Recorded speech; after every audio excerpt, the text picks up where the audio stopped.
Prime Minister and Minister for Finance Allen Chastanet provided details of the administration's fiscal policy for the $1.697 billion 2020-2021 budget with the second reading of the Appropriation Bill Tuesday afternoon. The theme for this year's policy speech is New Challenges, New Opportunities to Continue to Build a Stronger St. Lucia Together. During an overview of the economic performance of the previous year, Chastanet took several swipes at the opposition. He boasted of economic growth led by the tourism industry and a reduction in the unemployment rate in the last quarter of 2019 to 16.8%.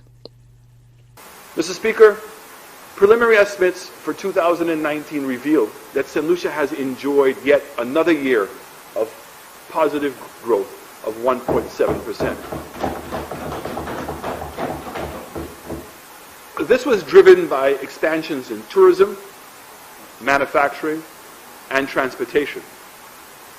However, this performance slowed as a result of declines in wholesale and retail, construction, and agriculture.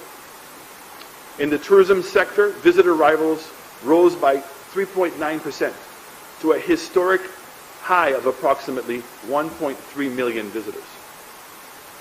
There were increases in all visitor subcategories, with the exception of excursionists. Stayover arrivals grew by 7.3% in 2019, owing to the increases in all the main source markets, namely the United States, United Kingdom, and the Caribbean. However, the economy has been set back by the COVID-19 pandemic.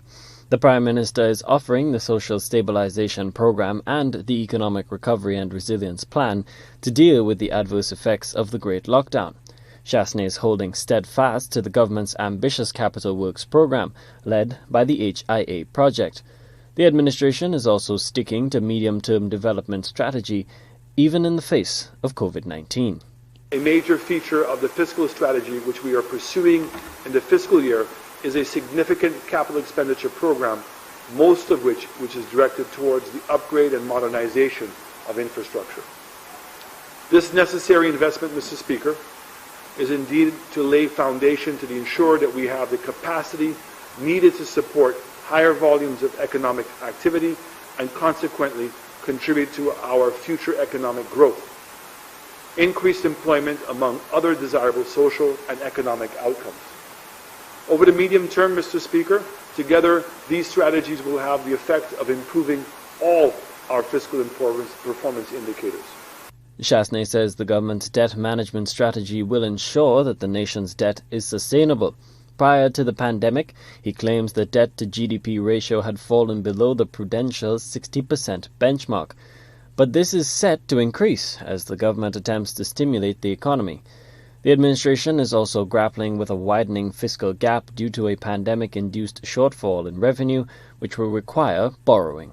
This year's recurrent deficit of $342 million, given a rollout of the government's public sector investment program and the associated capital expenditure programs outlined for this fiscal year, Mr. Speaker, the overall deficit has increased to $433.78 million. This is due in no small measure to the extraordinary circumstances and challenges associated with the COVID response. As a result, the overall deficit, when adjusted for interest payments, gives a primary deficit of $252 million. In the face of daunting odds, the Prime Minister, citing Charles Dickens' Tale of Two Cities, sought to strike a note of optimism at the end of the address, arguing that transforming the island will not be an overnight exercise. Colby DeVoe, HDS News Force.